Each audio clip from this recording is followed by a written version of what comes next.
Thank you very much. Thank you very much. Your Excellency, the 6th President of the Republic of Kenya, Your Excellency Rigathi Gachagua, Your Excellency Reverend Dr. Dorcas Rigathi, our Deputy Party Leader, the Honorable Senator Cleopas Marara, members of Parliament present, both from the Senate and the National Assembly, all aspiring governors who are present, all aspiring senators who are present, all aspiring women members of Parliament present, all aspiring members of the National Assembly present, all aspiring members of county assemblies present, members of our party, good morning. Today is a very big and great day. I've just been informed, Your Excellency, that the country has been waiting, and since you are the man of the moment, we do not intend to make any speeches because the country is waiting. The country has been waiting. I've been told that even our friends who have been elsewhere have also finished all their activities so that they can listen to you. So we also don't want to keep them waiting. I'm told even in Naivasha, nobody's eating, nobody's drinking. They are waiting to hear from you. And so therefore, we don't want to keep the country waiting any longer. Please, may I ask all of us to be upstanding as we welcome our party leader, His Excellency Rigathi Gachagua, kwa makofi. Your Excellency, karibu sana.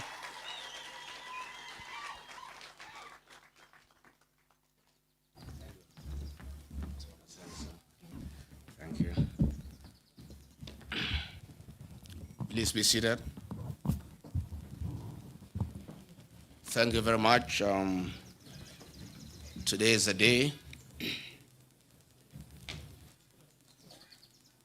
4 years ago, on 9th of August 2022, Kenyans went to the polls and elected William Ruto and I to lead this country.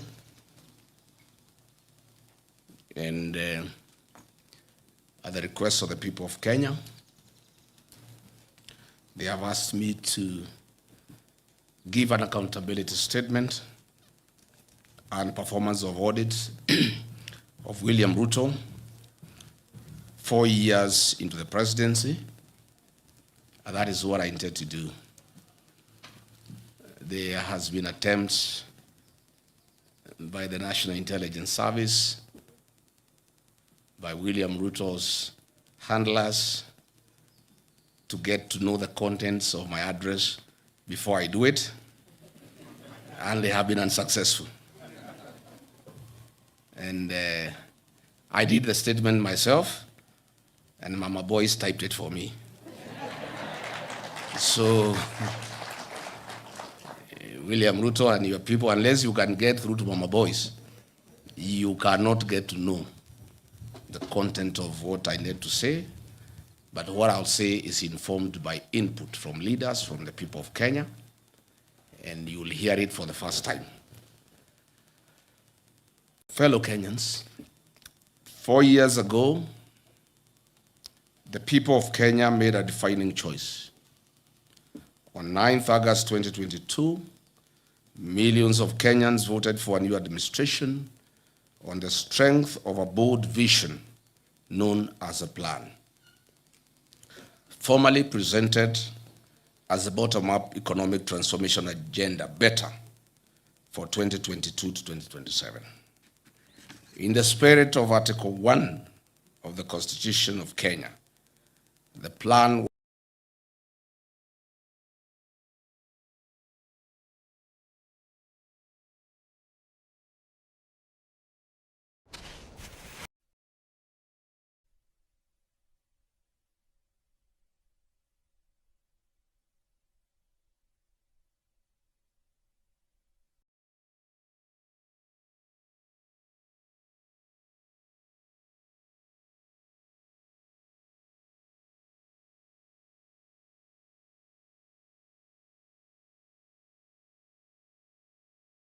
And of course, that is Rigathi Gachagua. Once we get a hold, or rather get to solve that particular technical hitch, we shall continue bringing you up to speed with the same. He's taking a look at the head of states. Development blueprints such as Vision 2030. He has eroded the democratic gains of multipartyism and swallowed political parties and the then opposition. As he once wondered as deputy president, who is government and who is opposition? He then said it was a mongrel of a government. Today, we have a mongrel of a government. Today, as I issue an accountability statement and performance audit of Mr. William Ruto's administration in the last 4 years, it is not about personalities. It is about evaluating promises with performance, commitments with the delivery, and expectations with outcomes. Patriotic Kenyans, our constitution recognizes the presidency as an embodiment of national unity, deriving its authority and legitimacy directly from the sovereign power of the people. For this reason, the performance of any administration must always be assessed with honesty, fairness, and fidelity to the facts. Mr. William Ruto premised his manifesto with these words, and I quote, "On August 9, 2022, you'll be called to choose between two roads. One leads to constitutional democracy, institutionalized politics, and opening the doors of opportunity to the many. The other takes us back to the imperial presidency, deeper into personalization of power, and the inevitable and practicable end of economic apartheid that we see so often around the world. The power is in your hands," close quotes. When he was presenting this choice, little did we know that he was presenting the latter. Today, we have an imperial presidency, economic apartheid, and power under a ruthless dictator. Fellow Kenyans, Mr. William Ruto committed himself to building a secure, just, and democratic Kenya, founded on the Constitution and the rule of law. He promised to professionalize the National Police Service, safeguard human rights, protect every Kenyan regardless of political affiliation, strengthen the administration of justice, and ensure the security agencies remained accountable to the Constitution. He further pledged to guarantee every Kenyan the freedoms enshrined in Chapter 4 of the Constitution of Kenya. On this commitment, Mr. William Ruto has done a complete 360-degree about turn on his covenant, and I'll proceed to summarize a schedule of injustices against Kenyans. And what are the ingredients for a good life? It starts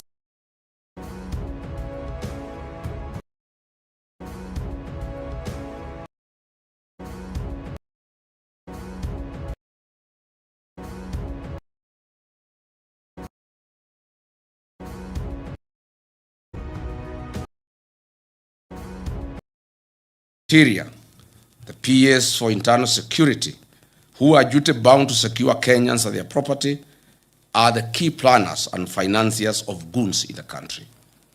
The rule of law has been suspended in the country. The DCI Director, Mohamed Amin, has been deployed by William Ruto to provide cover-up of extrajudicial killings and abductions in the country. I've just been told that the two police officers who were mentioned in the death of Dr. Victoria Mutiso, they were arrested and released on orders of Kipchumba Murkomen. They were never taken to any police station.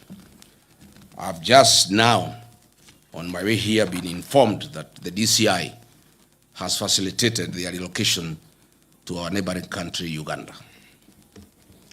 Goons have become part of the command structure, rank and file of the National Police Service. It is now common to see goons being escorted by the police to carry out criminal acts against Kenyans.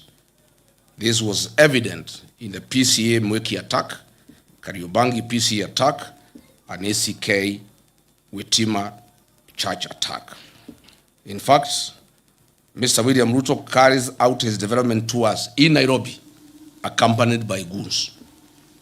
Case in point, it has been witnessed repeatedly. The plan promised that no Kenyan will be evicted without following the due process of law, and where applicable, compensation. Unfortunately, over the last 4 years, Kenyans have not been spared the wrath of Mr. William Ruto's brutal regime and have been violently evicted from their homes and business premises. Mr. William Ruto has established an assassination network in Kenya to deal with political dissent and to assist Kenyans having an issue with one another to eliminate those they don't agree with. For example, in the 2024, during the Gen Z and Saba Saba protests, the government told us that guns were stolen from Kikuyu police station. The truth of the matter is that no guns were stolen. They never left the police station. Those guns were removed from the police records to be available to goons and rogue police officers to carry out illegal attacks and assassination of Kenyans.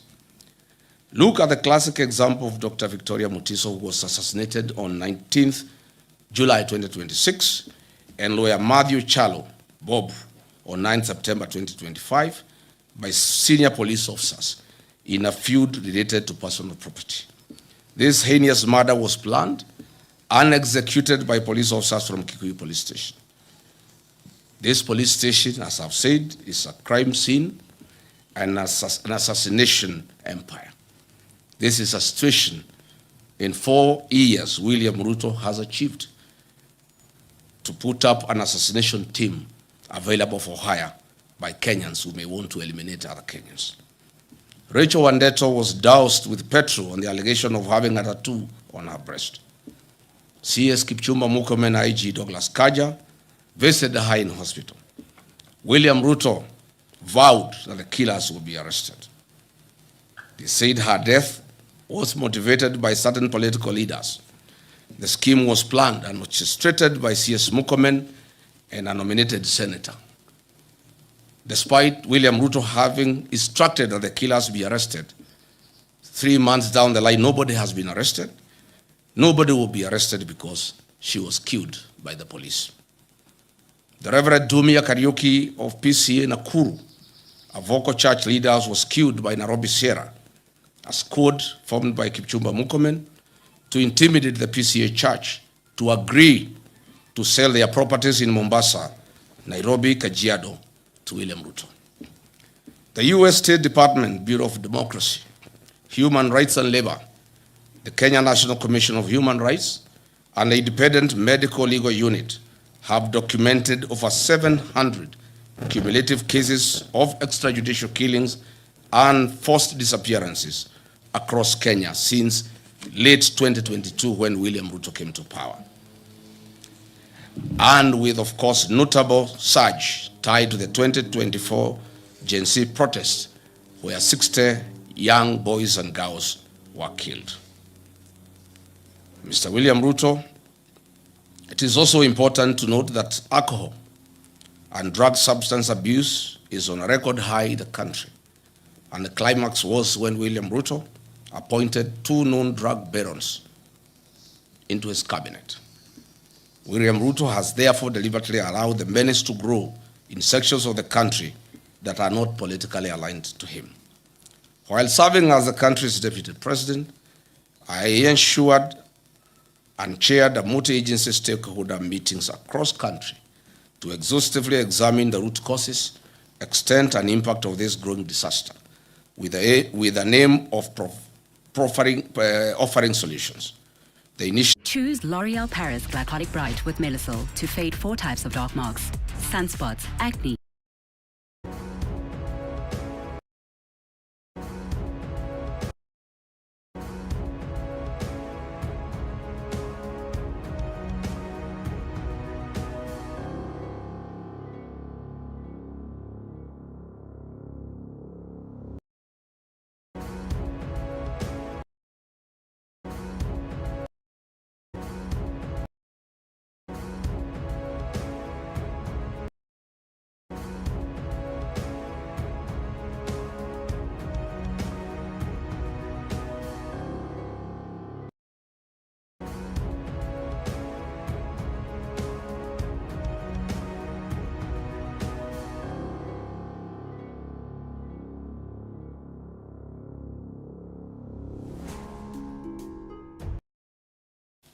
excessive availability of drugs to our young people, killing them and leaving others as zombies.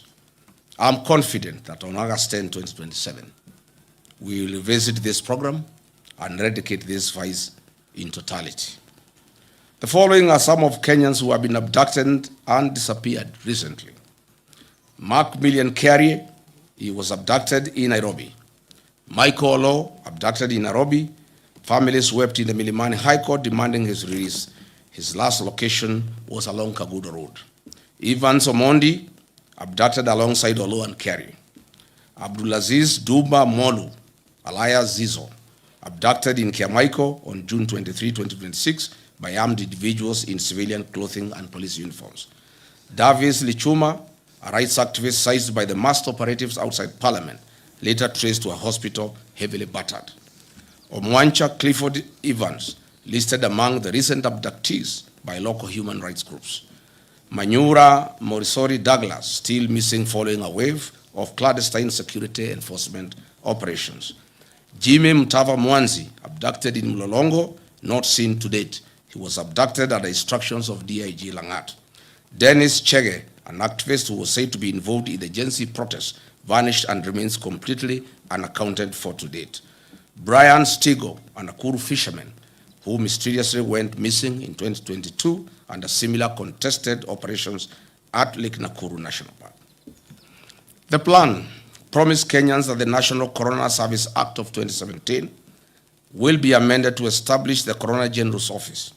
The objective and aim of this amendment was to remove the burden of investigating suspicious and police action deaths from regular police channels and DCI. Further, the amendment of the Act was aimed at removing potential conflict of interest and ensuring absolute transparency in handling and explaining deaths, enforced disappearances, or fatalities resulting from the law enforcement operations. 4 years later, this promise has not been fulfilled. National Coroner Service Amendment Bill 2026 was officially published in the Kenya Gazette on April 16, 2026, and received by the Directorate of Legal Services in July 2026. It is currently at the introduction and pre-reading stage in the National Assembly, awaiting formal first reading and committal to the relevant departmental committee. Mr. William Ruto has also facilitated acts of transnational repression against foreigners in Kenya. More specifically, on July 24, 2024, 36 Ugandans, members of a Ugandan opposition political party, as part of a joint Kenya-Ugandan Security Agency operation, and were forcibly returned to Uganda. On October 18, 2024, 7 Turkish asylum seekers were abducted in Nairobi by masked men. Kenya later confirmed it forcibly deported 4 of them to Turkey in a joint security operation, citing bilateral ties, drawing severe condemnation from the Office of the United Nations High Commissioner for Refugees and Human Rights. On November 16, 2024, Kiza Bisinje, leader of another Ugandan opposition party, was kidnapped by Ugandan agents while visiting Nairobi. Kenya government officials claimed they were unaware of the abduction, but the Ugandan authorities maintained it was a coordinated action between the two governments. Tanzania journalist and human rights activist Maria Sarangi was on Sunday, 12 January 2025, almost abducted here in Nairobi. Prominent Zimbabwean constitutional lawyer and human rights defender Brian Kagoro was detained and deported from Kenya on February 22, 2026. Intercepted by immigration and national intelligence officers at Jomo Kenyatta International Airport in Nairobi, he was held for over 10 hours and subsequently put on a flight back to Johannesburg, South Africa. In March 2026, 2 officials from the China Civil Engineering Construction Corporation were deported from Kenya amid a high-stakes dispute that arose in Kenya shillings 30 billion Kenya Railway city tender. Upon seeking a statutory review of the procurement process, William Ruto and Kipchumba Murkomen deported the complainants' local agents, clearing the way for their preferred entity, China Road and Bridge Corporation, CRBC, a company that has bagged procurement tenders worth 1.2 Kenya trillion since 2022 when William Ruto came to power. Choose from thousands of realistic voices to use in your content. Change the way you record podcasts, voiceovers, and branded content with the #1 AI-powered voice generating technology. Stop searching for the perfect voice and stop wasting time re-recording take after take. Try 11 Labs for free and start elevating your content today.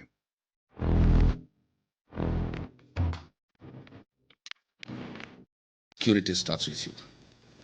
I ask the members of our development partners and foreign embassies accredited to Kenya to ensure that their staff and citizens are safe within the boundaries of Kenya. On protecting the liberties enshrined in our Constitution, William Ruto has breached the freedom of expression in Article 33 and the freedom of media in Article 34, Constitution of Kenya 2010. On 26 June 2026, 4 police officers from the dreaded killer squad, armed with AK-47 assault rifles, attempted to abduct the Standard Group Nakuru-based associate editor, Mr. Alex Kiprotich. This attack is a defiance to truth and total on the freedom of media, as stipulated in Article 34 and 35 of our Constitution. In the last 4 years, several media houses, including the Nation Media Group, the Standard Media Group, MediaMax Network, and several journalists were subjected to online campaign and disinformation campaign by the government of William Ruto. Reports show that 24 cases of violence towards journalists were recorded during the 2024 Gen Z protests. The Kenya Kwanza Covenant pledged to root out corruption, guarantee financial autonomy for key oversight bodies, and enforce Chapter 6 of the Constitution of Kenya on leadership and integrity. Mr. William Ruto has broken this covenant to the people of Kenya and instead orchestrated outright plundering of the country's resources for his personal benefit and enrichment. On 31st December 2024, Mr. William Ruto was ranked as the second most corrupt president in the world by the Organized Crime and Reporting Project. Transparency International Corruption Perceptions Index ranked Kenya number 130 out of 108 countries globally, with a score of 30 out of 100, reflecting persistent stagnation and public mistrust. Mr. William Ruto's administration has entrenched corruption as a way of life, and it remains systematic, pervasive, and deeply rooted in public service delivery and high-level governance. Mr. William Ruto's Western Hotel has been the leading recipient of government hospitality and catering tenders, securing 37 public contracts valued at hundreds of millions for the period ending June 2026. Contracts have come from state corporations, state departments, and county assemblies. It is clear that William Ruto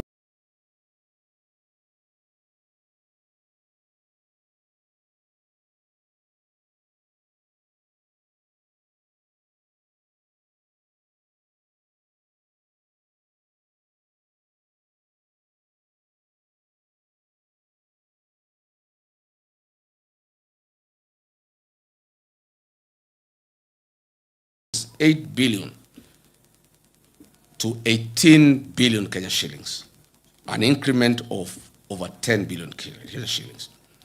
These are the funds that are used to bribe the people of Kenya. And lately, sheikhs, private security officers, village elders, teachers, chiefs, etc. Under the e-Citizen, a special audit report by the Office of the Auditor General exposed major financial and governance weaknesses, noting that over Kenya shillings 11 billion in collections lacking clear documentation or routed through non-designated accounts alongside irregular payments to private entities. The functionless chief system was procured at a cost of 104 billion Kenya shillings, and an independent assessment of this system shows that it is worth 800 million, leaving theft and plunder of public resources of 103 billion Kenya shillings. SHA makes a loss of 6 billion shillings a month. Hospitals and faith-based organizations and counties are owed 105 billion to date. As I've said before, SHA is insolvent and everybody knows it. On the affordable housing program, the Office of the Auditor General reports that have flagged major legal and operational risks regarding fund utilization, including untraceable international development loans, low fund absorption, and missing land ownership documentation for ongoing projects. Further, the levies deducted from Kenyan payslips are invested in a third-party financial service firm licensed by the Capital Markets Authority. How are their fees determined? How much has been paid out to date? What is his association with William Ruto? On the restoration of Nairobi rivers, Mr. William told Kenyans that on December 25, that Nairobi River will have fish. Can members of the press visit this river tomorrow and bring us one piece of fish? This government committed itself to protecting public assets, strengthening governance, eliminating corruption, and ensuring that public resources would be managed solely in the interests of the people of Kenya. It promised a government founded on transparency, accountability, and prudent stewardship of national resources. On the divestiture of the Kenya pipeline, has Kenya surrendered its ownership and control to a neighboring country? What was the rationale of forcing Kenyan state corporations to invest public funds in a public entity? Who is the mysterious lead transaction advisor, stroke investment banker, that was the face of the IPO? How did he acquire his Kenyan citizenship, and whose interest does he represent? Mr. William Ruto and Senator Aaron Cheriot must come clear on their relationship with this mysterious dual citizen investment banker. On the sale of government's equity stake in Safaricom to Vodacom at 204 billion Kenya shillings, it was a ripoff. Each share was grossly undervalued at 34 Kenya shillings. Why didn't William Ruto allow the use of an open price discovery, or even better, allow a regulated cooperative and SACCO fraternity with over 1 trillion in deposits at the end of December 2025 buy out this stake? Aren't the cooperative society members hardworking, deserving Kenyans? What happened to Buy Kenya, Build Kenya? Or is it Buy Kenya, Build Ruto? Other national assets, such as the new KCC, Kenya Ports Authority, and Kenya Airways, have been strategically targeted for sale. What is the rationale of selling our heritage? Had hard-working Kenyans remit over 100 billion Kenya shillings monthly to the National Social Security Fund, NSSF. These funds now have been targeted for budgeted corruption and ring-fenced to fund infrastructural development projects, such as the Mau Summit Road, Twin Towers Commercial Building, and the Bomas of Kenya International Conference Center. Is this really prudent? Are our pensioner funds safe? What is the role of the mysterious dual citizen investment banker in structuring the fund management contracts issued by NSSF? The Communication Authority of Kenya, Universal Service Fund, has recently approved the transfer of 45 billion Kenya shillings to the National Intelligence Service, allegedly for the procurement of an ICT system whose market value is only 2.5 billion. This approval was given by the then chairperson of the Communications Authority in the hope that her business loan would be repaid from the proceeds. As explained earlier, China Road and Bridge Company, CRBC from China, is the major conveyor of corruption in Kenya and is the recipient of projects worth 1.2 trillion, namely the Naivasha, Malaba, SGR, Mombasa SGR, JKI modernization projects, Talanta Stadium, Southern Bypass, Eastern Bypass, Western Bypass, Makuba Bridge, and Bomas of Kenya, among others. Patriotic Kenyans, over the last 4 years, Mr. William Ruto has systematically eroded the values, principles, and institutional structures of Kenya's public service that was built to ensure an efficient, ethical, and representative government workforce. Today, the public service is demotivated and has taken a back seat, as William Ruto single-handedly runs the operations of government without any professional input from our dedicated civil servants. No wonder government programs are launched and they are after repackaged for another launch. Dear Kenyans, the Church of Christ has been a major casualty of William Ruto's deception. On 5th May 2022, He executed a charter between the churches and the Kenya Kwanza Coalition. He committed that his administration would protect the freedom of worship in Kenya and respect the church as a societal partner in national development. Fast forward to 2026, he has introduced punitive legislation through the Religious Organization Bill 2024, aimed at controlling the activities of the church. He has also increased fees required to carry out official activities. Who can forget the 2026 brutal murder of Reverend Julius Dumia of Nakuru PCA? Who will ever forget the attacks on Wetima ACK Church? Who will ever forget the attack of All Saints Cathedral? On 4th October 2020, William Ruto, then Deputy President, was expected at AIPCA Church in Keno. Police officers tear-gassed the church. At the time, William Ruto said, "The Jubilee administration is a product of kneeling and prayer before many altars in Kenya. It cannot be the same administration is now going to tear-gas the church and disgrace our altars in Kenya." William Ruto then said. Today, as president, the church is a serious attack.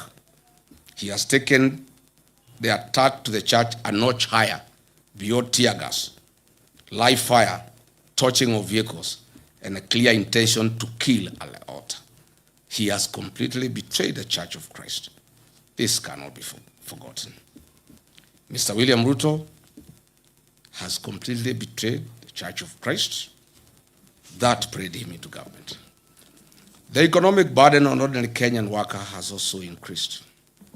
The Federation of Kenyan Employers has also reported that in 4 years, a number of local and international companies either closed operations or exited the Kenyan market. These include CMC Motors, Base Titanium, Nakumat, Twiga Industries, Dilaru, Jumia Foods, and Hilton Hotels. Today, households continue to experience severe financial squeeze due to cumulative tax charges, high utility costs, transport costs, and a stagnant job market that has limited formal opportunities. While in office as Deputy President of the Republic, I championed the restoration and the recognition of prior learning program as an avenue to increase opportunities and income for non-certified but skilled Kenyans that are the providers of goods and services that we consume as a nation. Further, I developed a framework of cooperation and engagement between Nairobi City County Government, Nairobi County Traders, KRA, Anti-Counterfeit Authority, and the Kenya Bureau of Standards. The objective of the framework was to A, provide a platform for resolution of disputes arising out of trading activities and the informal sector, foster goodwill, cooperation, and consultation between the parties, recognize the importance of collaboration in achieving shared goals in the informal sector, and promotion and improvement of the well-being of traders and their micro, small, medium enterprises. What happened? As soon as I left office, William Ruto and Nairobi City Governor Johnson Sakaja abandoned this framework.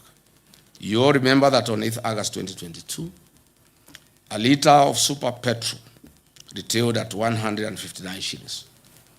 A liter of diesel retailed at Kenya shillings 140. As we speak today, the price of super petrol is 214 Kenya shillings and diesel 222.86 for a liter of diesel, representing an increase of 34.05% and 59.18% respectively. These increases have been contributed to higher transport costs, increased food prices, and a greater pressure on household incomes. Kenyans will recall that on April 2026, I exposed the opaque nature of the government-to-government framework and detailed its contribution to an increased landed cost of fuel products. The whole scheme and con game were nothing like G to G. It is government route. What I'm saying in a nutshell is that the high cost of fuel has nothing to do with international prices. It has everything to do with business interest of William Ruto, where he is a key player of oil importation and distribution in the country. The average Kenyan worker loses between 45 and 50% of their monthly earnings that are deducted through punitive levies and taxes, leaving significantly less disposable income for their households. For example, a teacher in Wajir earning a gross salary of 50,000 in 2022 took home approximately 42,000 Kenya shillings. Today, under William Ruto, the same teacher who is making 50,000 takes home 38,000, while facing substantially higher food, fuel, transport costs, reduced school capitation, and increased challenges in accessing healthcare.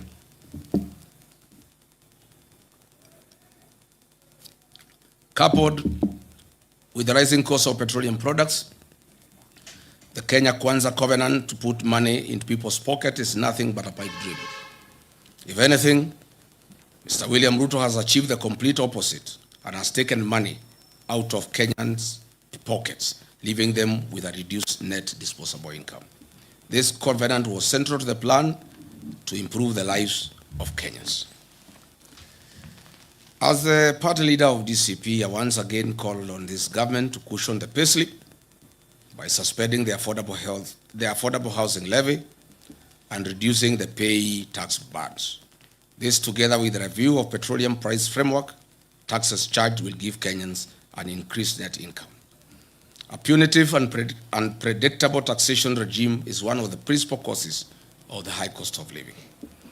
William Ruto should lead from the front and actualize his promise made in the wake of the 2024 Gen Z protest to reduce government recurrent expenditure.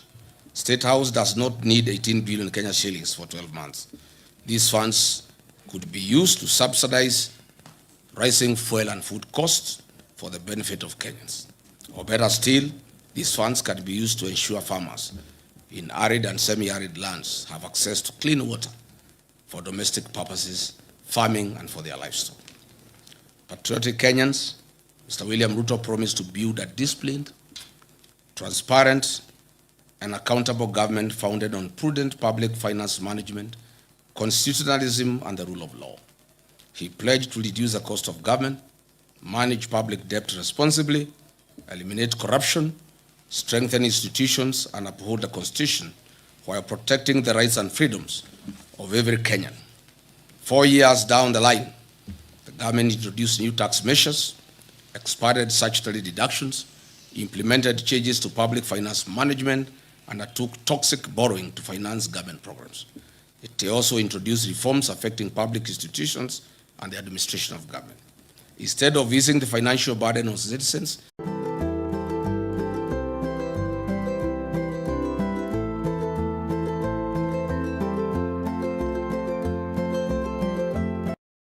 other basic commodities. On the debt management, why is this regime in open violation of Article 211 of the Constitution of Kenya 2010 and Section 15(2)(c) of the Public Finance Management Act 2012 that strictly prohibits the financing of recurrent expenditure using debt? Looking back, we know that the Grand Coalition government borrowed an average of 200 billion shillings annually. The Jubilee government of Uhuru Kenyatta borrowed an average of 700 billion shillings annually. This regime of William Ruto borrows an average of 1.4 trillion annually with no corresponding development. Since August 2022, Kenya's debt growth has entered a dangerous pattern of continuous triple-digit or near triple-digit expansions. As we speak today, every citizen of Kenya and every child born as of this morning has a debt of Kenya shillings 221,000.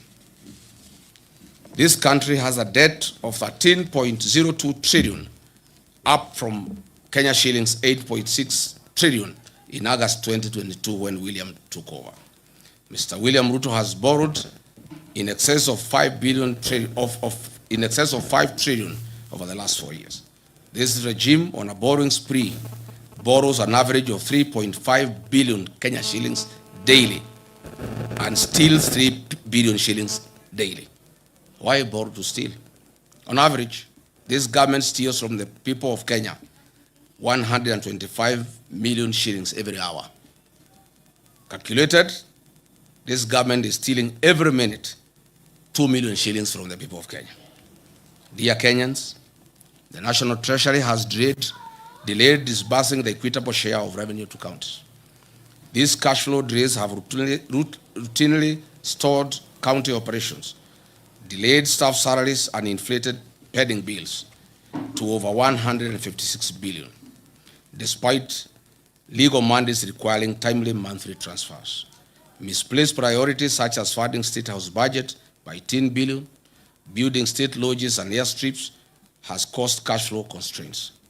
The strengthening, devolution, and improving the timely disbursement of funds was at the core of the Kenya Kwanza covenant with the people of Kenya. Once again, this promise has been broken. Patriotic Kenyans, ladies and gentlemen, measured against the promise to lower the cost of living, improve access to affordable credit, and strengthen small businesses, the evidence presented suggests that many Kenyans have yet to experience the relief that was promised. Mr. William Ruto made an ambitious commitment to the people of Kenya. The promise was to place young people at the center of Kenya's economic transformation and restore hope to millions of young people seeking meaningful work. The population of Kenya is 75% youthful. The African Union has long urged African countries to harness this demographic dividend by investing in young people. It is therefore fitting that we assess one of the administration's flagship commitments, expanding credit opportunities to Kenyans' youth. The Kenya Kwanza administration promised to establish a 50 billion hustler fund to provide affordable credit to mama mboga, boda operators, mkokoteni operators, and other small-scale entrepreneurs. This commitment was to ease financial constraints, promote enterprise, and improve the livelihoods of ordinary Kenyans. Mr. William Ruto established the Hustler Fund, whose head and tail cannot be traced. As it were, the financing programs intended to support micro, small, and medium enterprises. The Hustler Fund is said to have disbursed 87 billion Kenya shillings to 28 million people. What a paradox. What a lie. I am yet to hear of any one Kenyan saying that they have expanded their business courtesy of the Hustler Fund. Limiting the disbursement of funds to registered cooperatives would have probably made a greater economic impact and would have reduced the mobile loan default rate that is very high. I have raised fundamental questions on the effectiveness of the Hustler Fund in meeting its stated objectives.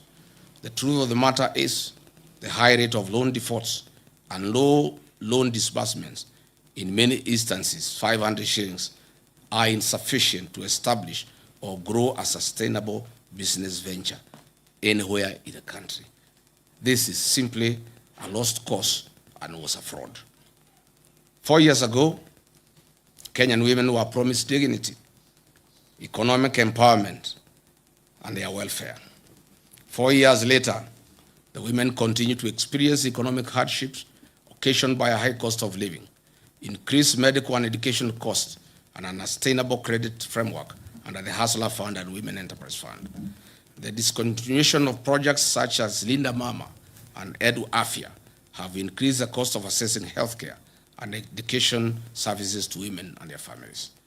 Mr. William Ruto has ignored Justice John Mativo's 2017 ruling and the former Chief Justice Maraga 2020 advisory to entitle a legislative framework and implement the 2/3 Jeta rule despite having a parliamentary majority.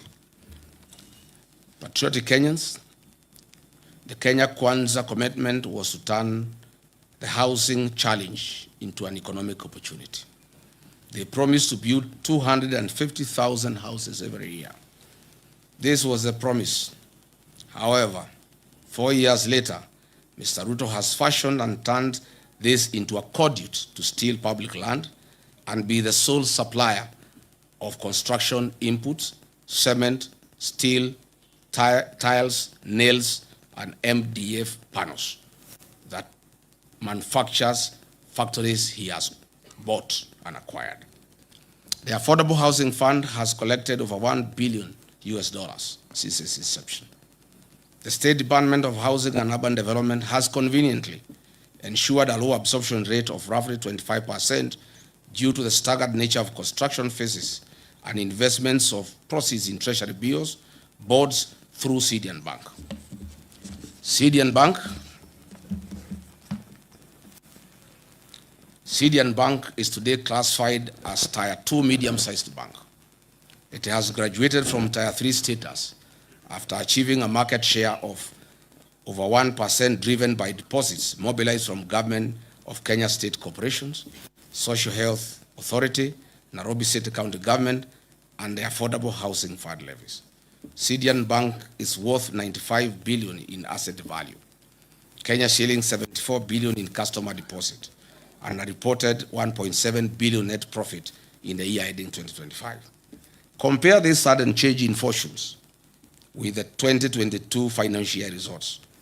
This bank had 42 billion Kenya shillings in assets, 30 billion in customer deposit, and a reported loss in the financial year ending 2022. Since William Ruto bought it, you can see the transformation.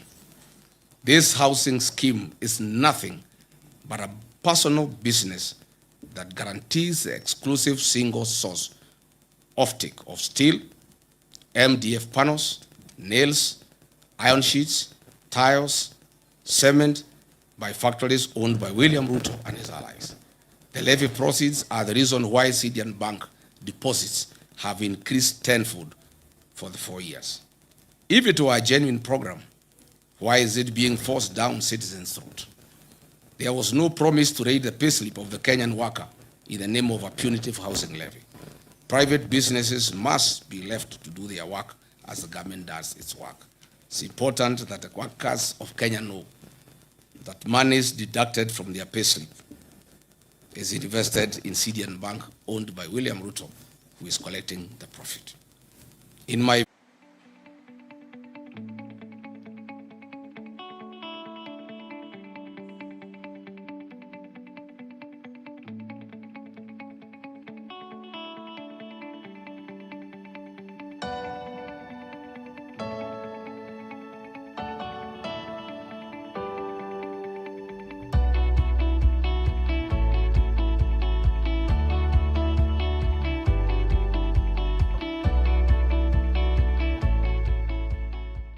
focused on centralizing control of independent constitutional commissions, state entities, public sector procurement, and unwarranted sale of strategic national assets. All these measures are aimed at achieving the sole objective of enriching William Ruto at the expense of 55 million Kenyans. It should be noted that William Ruto has achieved the milestone of being certified as a US dollars billionaire in a record 4-year courtesy of looting Kenyan public coffers. Mr. William Ruto's 4 years in office has accomplished a mission of driving Kenyan entrepreneurs out of business. Contractors are out of business. Traders are out of business. William Ruto has captured all businesses and he is in competition with the Kenyans that he leads. He has used his office to flex muscles on traders. Where he has not pushed, his conduit CRBC has come in. Mr. William Ruto has investments in virtually every sector of Kenya's economy, namely banking and finance through CDN Bank, investment banking through Rock Investment Bank, a CMA license issued in 2026, and is a fund manager of NSSF and PSSF pension funds, insurance through Amaco, capital markets through ZD platform, hospitality through Weston Hotel and Leeds Caraton in the Mara, cement through the various companies that he bought, including Baburi and East African Portland Cement, betting through SportPesa, Sportbet and Betika, aviation through Kwale Island Development, healthcare through Nairobi West Hospital, telecommunication through East African Device Assembly Limited, oil and energy through Gulf Energy and oil marketing companies, energy gas through Taifa Gas, construction, farming, currency security, he has recently bought Daru, transport, he has even gone into the matatu in business. He now has over 100 matatus in Nairobi, agriculture, poultry, minerals, gold prospecting in Aboseli, Logorian, Transmara, DRC, including in Darfur. Literally, all business people in Kenya have been driven out of business by William Ruto. The Parliament of Kenya has failed in its legislative oversight and representative role. Its members, except the few who hang around with me, are on record boasting how they are paid for everything that they pass in Parliament. I must remind all parliamentarians that they are accomplices to criminal acts. Under the archaic leadership of the UDA with winger Moses Wetangula, the National Assembly is one of the major causes of the suffering of Kenyans by passing bad laws like the Finance Bill 2024, whose provisions were later sneaked through amendments and omnibus legislation. Mr. William Ruto's attempt over the last 4 years to undermine the office of the Auditor General has been frantic and uncalled for. He now wants the Auditor General arrested for resisting theft of public funds. The people of Kenya will not allow it. Mr. William Ruto has made IPOA non-functional. In the last 4 years, an attempt was made through a Gazette notice to put it under the Ministry of Interior so that they can cover all the crimes against Kenyans and the police. Fortunately, our courts stopped this covert mission. Historically, IBC has been an institution under low public trust. It is in the public domain that IBC, as currently constituted, enjoys low public trust among Kenyans. The threat by the chairman Ethocon to suspend or allow by elections if there is violence is a clear indication that he is under manipulation by William Ruto. The Central Bank of Kenya is one of the most critical government institutions we have. However, through the National Assembly, the CBK Act was amended recently to allow the purchase of gold and other precious metals. This is gold bag season 2 loading. Kenyans should be alarmed that CBK has not received currency supplies from Germany for 4 months after it became apparent that the government wanted money diverted to Mombasa and the German suppliers were reluctant. We have also noted the recent changes in the ownership of Delaru, Kenya, and Kenyans are keenly watching the space to establish whether they want to print currency for bribing voters in the forthcoming general election. Allow me to give 2 practical examples of how William Ruto has captured institutions. I'll use IPOA and KWS as examples. At IPOA, we have over 1,000 cases of police excesses that have been reported over the last 4 years by the people of Kenya. Only about 10 cases have found their way to court. Mr. William Ruto has deliberately slowed down the activities of IPOA. Some few days ago, the Amboseli National Ecosystem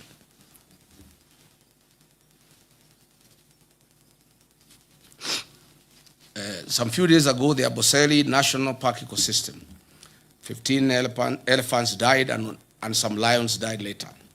We were cheated that they were died through suspected cyanide poisoning from pesticides.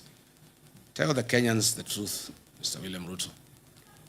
Doing cyanide lynching to extract good prospects. And this warning goes to the people of Ikolomani in Kakamega, where Mr. William Ruto is eyeing your gold deposits. Be very careful. Again, the CS for Health issued Gazette notice number 11492 on 30th July 2026 on the mandatory inbound travel health insurance for tourists traveling to Kenya to have travel insurance in Kenya. We know the reason. This is because goons are after tourists in the country, and now they want to force an insurance policy down their throats. To demonstrate what professionals in this government feel and go through, allow me to quote Professor Njogona Ndungu, the former National Treasury Cabinet Secretary, during a development forum in Sweden. And I quote, "The capacity to do the right things exists, but is overshadowed by institutional failure, where someone seeks to overrun institutions. The current president is overrunning all institutions, leading to conformity driven by fear within these institutions," close quote. What is this if not impunity of the highest order? Patriotic Kenyans, historically, land is one of the most emotive issues in Kenya. Mr. William Ruto has promised to settle all historical land injustices in Kenya and resettle millions of squatters across the country. Unfortunately, he has scored the lowest in this matter and created many war fronts on the land question. Over the last 4 years, William Ruto and his cronies have been involved in an historic high-level grabbing of land and misuse of public lands. For instance, 2,800 acres have been grabbed by Ruto and his cronies in Kebiko, Kajiado. 6,000 acres of land in Owasso Kedong in Suswa has been grabbed. 5,000 acres of land, or Kyobo in the Masai Mara, has been grabbed. 1,000 acres of land for Puko and Limanet within Narok Township has been grabbed. Over 7,000 acres of land of Olokuto adjudication section in Narok North. Kehoto land, about 300 landowners risk being thrown out of their 700 acres of land. Davivi land in Naivasha has been grabbed by William Ruto, who has put up a home and he is growing wheat and maize in the farm. Banita settlement scheme, 14,000 acres of land have been grabbed. Olongai land, about 167,000 people are at the risk of eviction as this land is being grabbed. Egerton University land, Oscar Sudi, Samburu, and William Ruto have grabbed 2,000 acres of land meant for the university where they are doing wheat farming. Patriotic Kenyans, health has long been one of Kenya's foremost national priorities. Building on the gains made at our Kenya Vision 2030, the Kenya Kwanza administration committed itself to delivering universal health coverage by guaranteeing every Kenyan access to affordable quality health care. The plan pledged to realize the constitutional right to health through a reformed national health insurance scheme founded on the principle of leaving no one behind. To implement this commitment, the government replaced the National Health Insurance Fund, NHIF, with a failed and fraudulent scheme called SHA that has left millions of Kenyans on their own.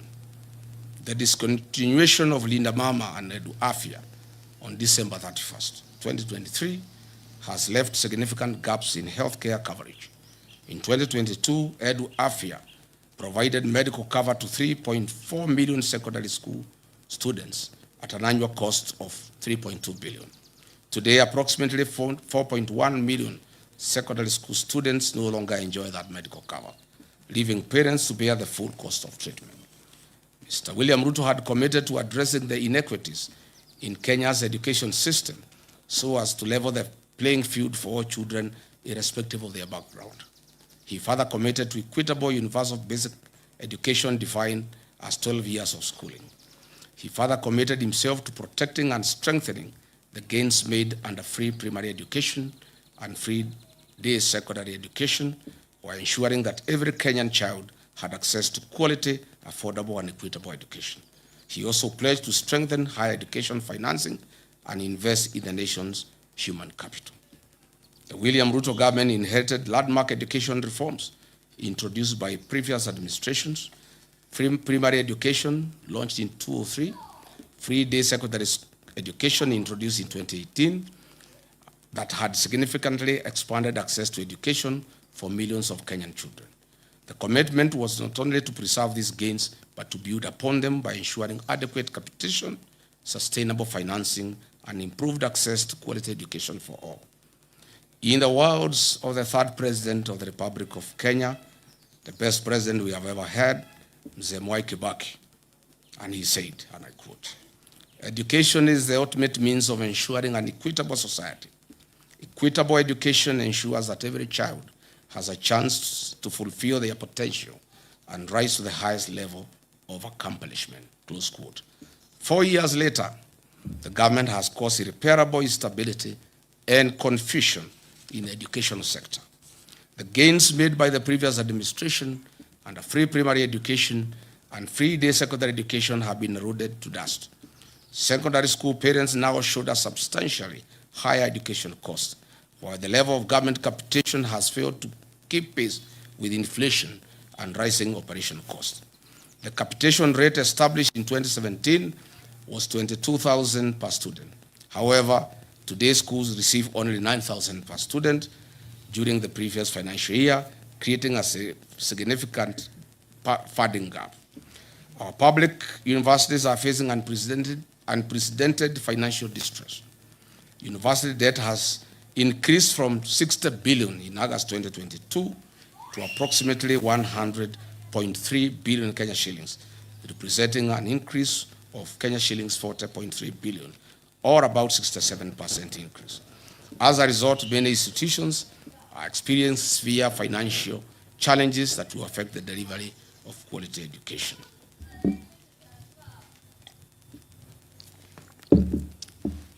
Further, we have had two university financing models in 2 years.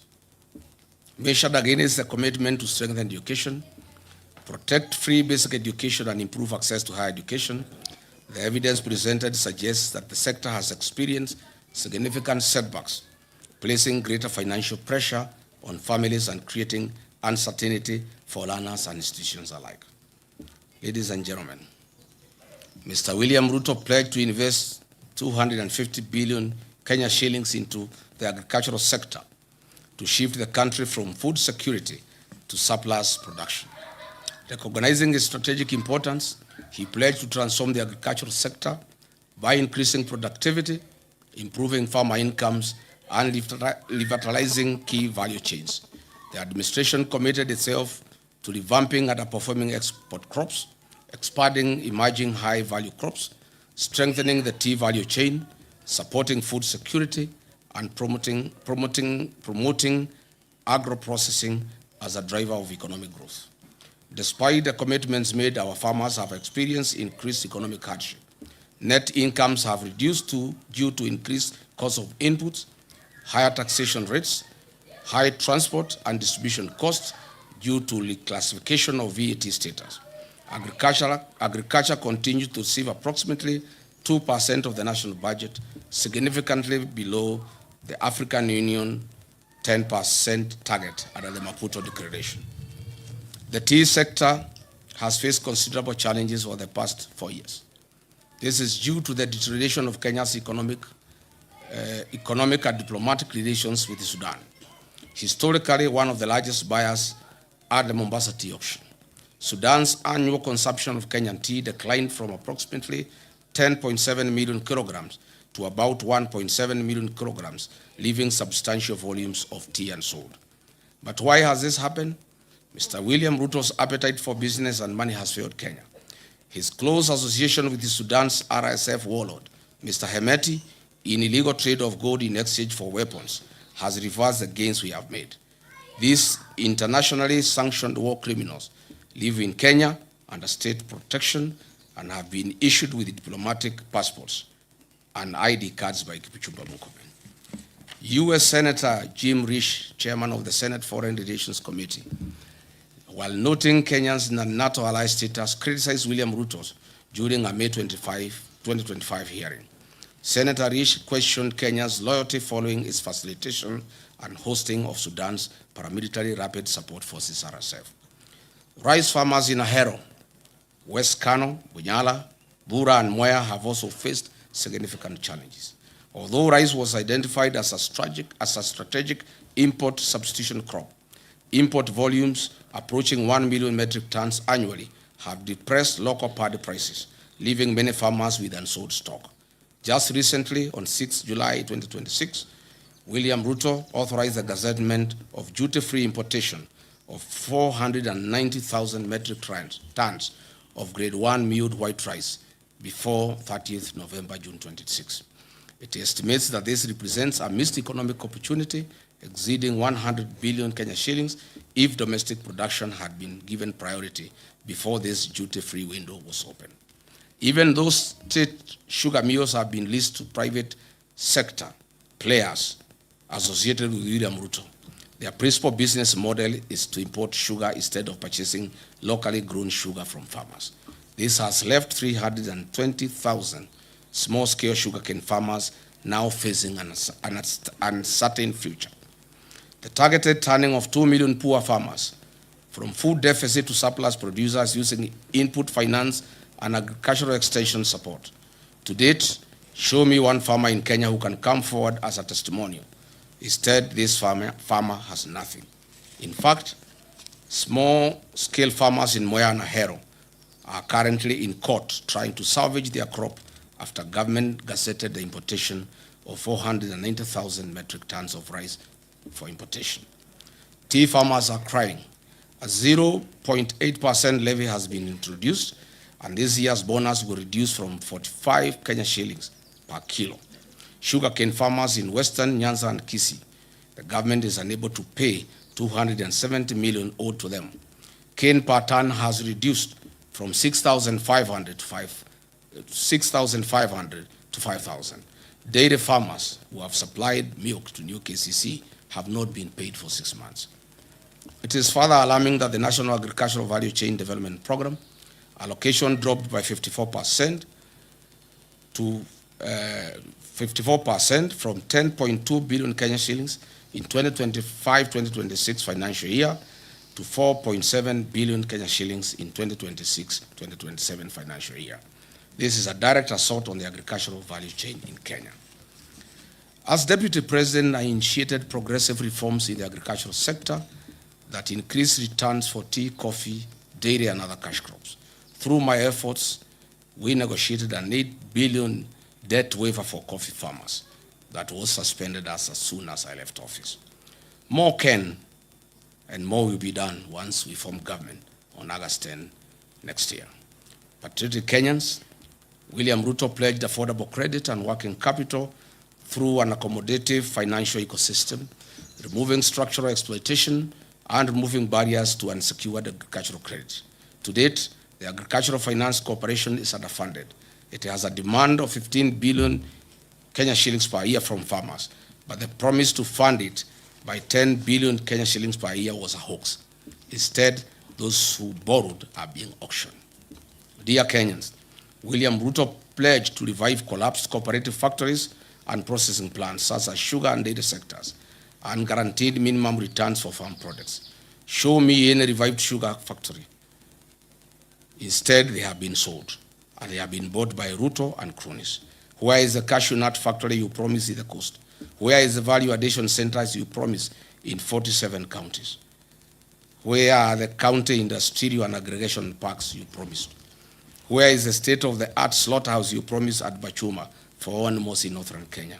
Where is the nitrogen fertilizer factory you launched in Naivasha? Where is the marble factory you launched in Vihiga? On value chain investments, he designated a specific capital infusion, including 250 billion for tea value chain, and expanded the investments in dairy farming and coffee cherry funds. Where are these funds? Nowhere. On blue economy and fisheries, funding for fisheries and the blue economy decreased by 30% from Kenya shillings 11.15 billion to Kenya shillings 7.83 billion. Livestock sector allocations of livestock fell by 14% from Kenya shillings 13.6 billion to 11.6 billion. On eradication of hunger and improved food security, the country was promised prosperity by Ruto.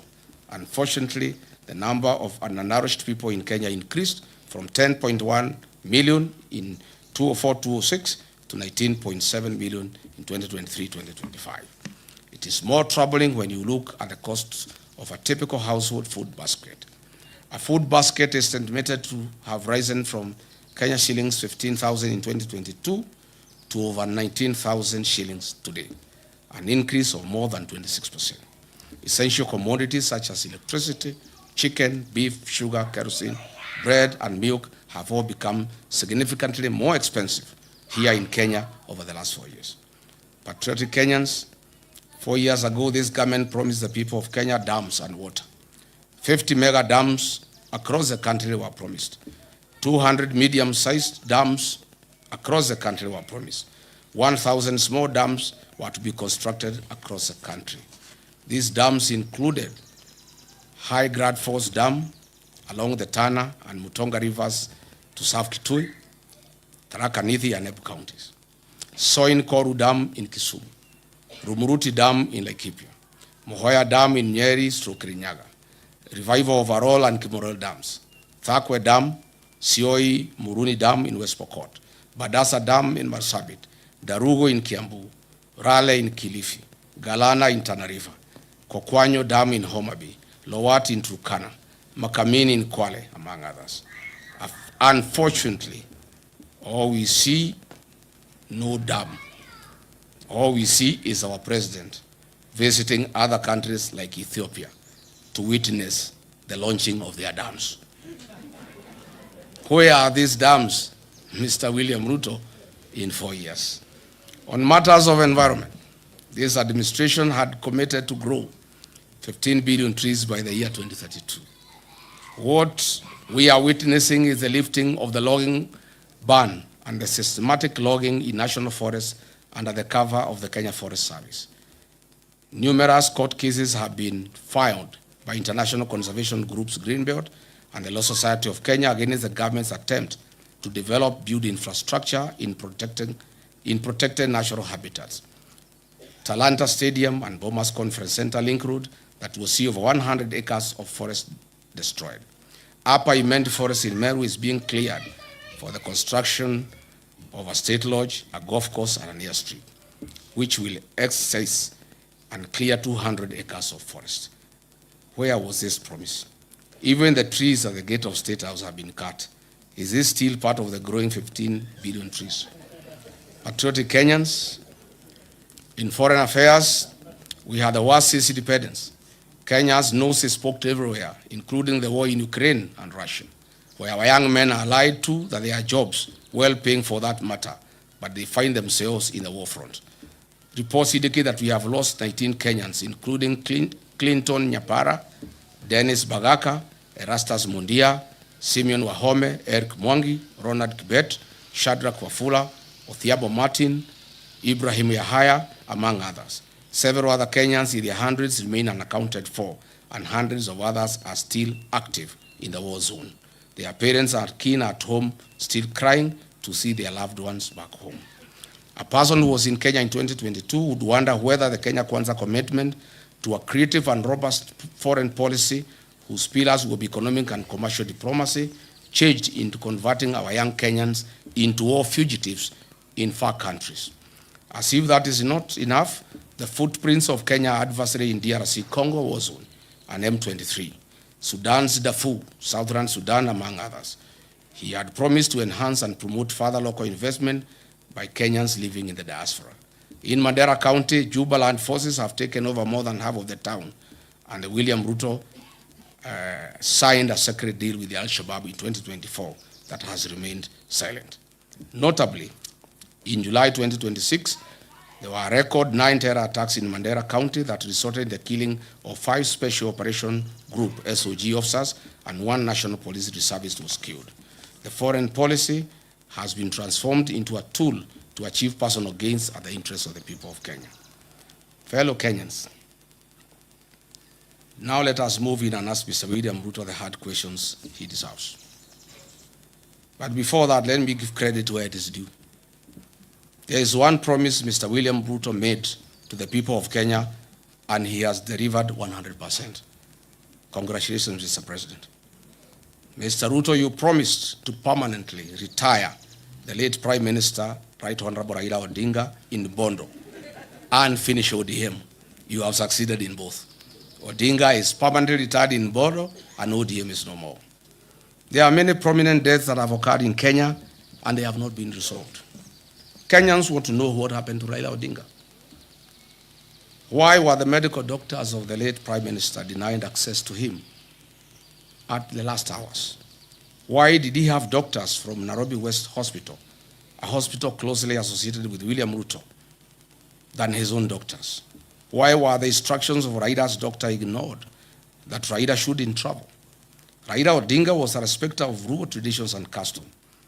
How could a person known respecter of Luo traditions and customs indicate that he should be buried in 72 hours against all known Luo traditions and customs? Was William Ruto anywhere an executor of Raila Odinga's will? Why was there no postmortem done on the body of Raila Odinga? Why was he forced to go to India through a private jet? Why did the president force Raila Odinga to go to India? Why was his party ODM taken over before his body arrived in the country?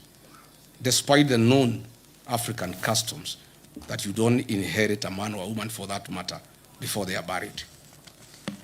Who are these doctors who accompanied Raila Odinga against the wishes of his personal doctor, Professor David Oluoch-Oluonya? These are hard questions that Kenyans want to know. On the death of Honorable John Ngeno, the late MP, for the first time, Kenyans must know what happened. I have intelligence information as follows. On the fateful day after Ngeno was dropped at Edebes, the helicopter went to fuel in Eldoret. The pilot didn't know the fuel he was about to put in had been transported to the scene from Lodwar. High alert Kenya revenue officials noticed an unusual car that had carried the jet fuel. It was arrested and the driver questioned.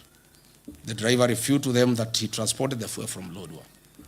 Immediately, this KRA official and the police Eldoret Airstream were instructed from Nairobi to release the driver if they cared about their lives. Is it this fuel that caused the chopper not to pick up in high altitudes? Is that why the pilot first came down and tried again to pick up? These are fundamental questions. What did Kipchumba Murkomen know about the people who called this KRA officer and the police at Eldoret Airstream officials? Can KEA produce the CCTV footage at the facility on this fateful date? We are still waiting for a report on what killed Johanna Ngeno. We must not forget about our gallant General Francis Ogola, the decorated top gun who had a stellar 40-year career in the military and perished in 2024 in an air crash. Unfortunately, to date, Mr. William Ruto, the Commander-in-Chief, has failed to release the aircraft accident investigation report to the country. Kenyans are demanding for answers. General Ogola was not an ordinary citizen. He died in active duty and service to the nation. Mr. William Ruto, what do you know about General Francis Ogola's death?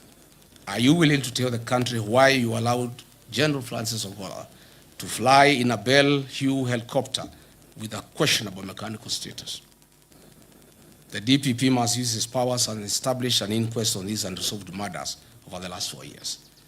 The people of Kenya have told me to demand on their behalf a public inquest on the death of Raila Odinga and all the high-profile questionable deaths in Kenya that have occurred in the last 4 years of William Ruto's presidency. I therefore call for a public inquest and proper scrutiny of the same. Today, after examining major commitment against this evidence, after examining every major commitment against this evidence, the verdict is unmistakable. The plan has failed. It is hollow and deceptive. In conclusion, when the plan failed,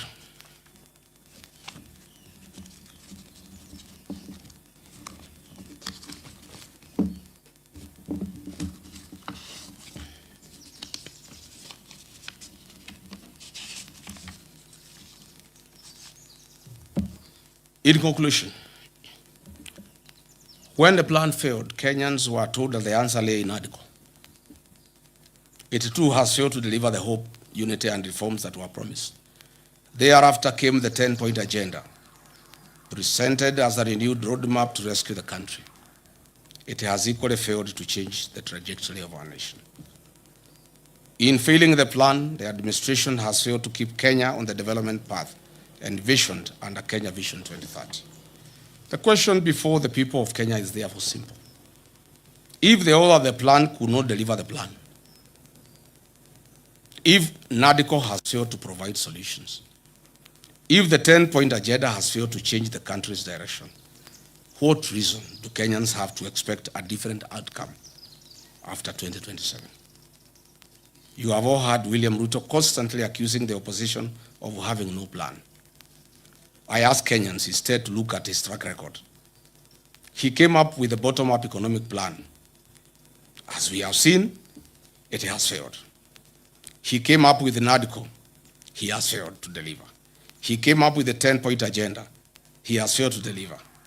He came up with the Singapore. It has failed. And now, before he has honored a single promise and his commitments, he is now asking us to believe and trust him to come up with another plan, Vision 2060, or the way he is calling, beyond Vision 2030. Plan after plan, promise after promise, each one designed to distract from the fact that there has been no implementation of the last. From bottom up to Singapore, to Vision 2060 or beyond Vision 2030, William Ruto has mastered the language of plans. Whenever he is asked to account for what he has actually done, because he has no answer, he simply points to the next horizon. The harsh truth is he does not have the capacity to deliver. You cannot fail today and ask us to trust you tomorrow for some distant, far future engagement. Based on your performance, Kenyans don't want to hear about Vision 2030 or beyond 2030. They want to know one thing. What will you deliver in the 364 days between today and the next election? Of all the promises you have already made, which ones can we expect you to keep? That will be your marking scheme 1 year from today. And Kenyans are doing you a favor. They are letting you set that marking scheme yourself. They are not making their own demands. They are just using your own commitments as the standard. So when the day comes, you should have nothing to complain about.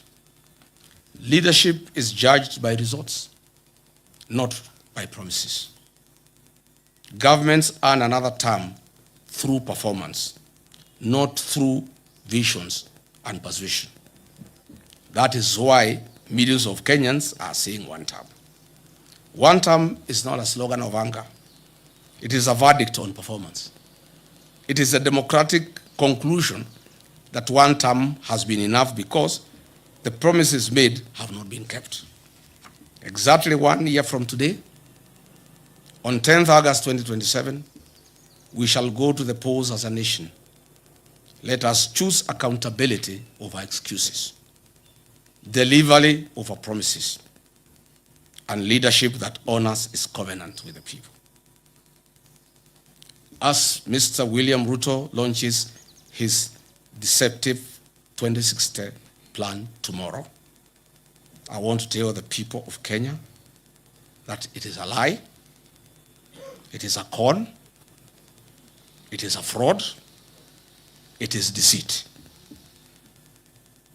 I urge all Kenyans from across the country to join in the liberation struggle that kickstarts his 364-day action plan to restore the dignity of our beloved motherland. As William Ruto launches his lie and deception tomorrow, I lead the people of Kenya in launching today a 364-day action plan to restore the dignity of our beloved motherland, Kenya. May God bless you. May God bless the Republic of Kenya. Thank you.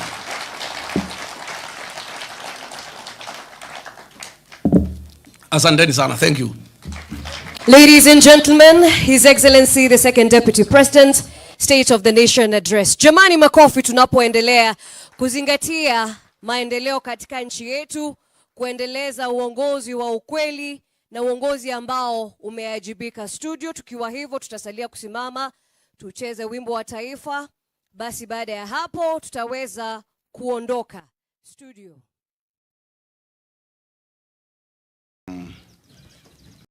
Today is a day 4 years ago, on 9th of August 2022, Kenyans went to the polls and elected William Ruto and I to lead this country. And at the request of the people of Kenya, They have asked me to give an accountability statement and performance of audit of William Ruto 4 years into the presidency, and that is what I intend to do. There has been attempts by the National Intelligence Service, by William Ruto's handlers, to get to know the contents of my address before I do it, and they have been unsuccessful. And I did the statement myself, and Mama Boys typed it for me.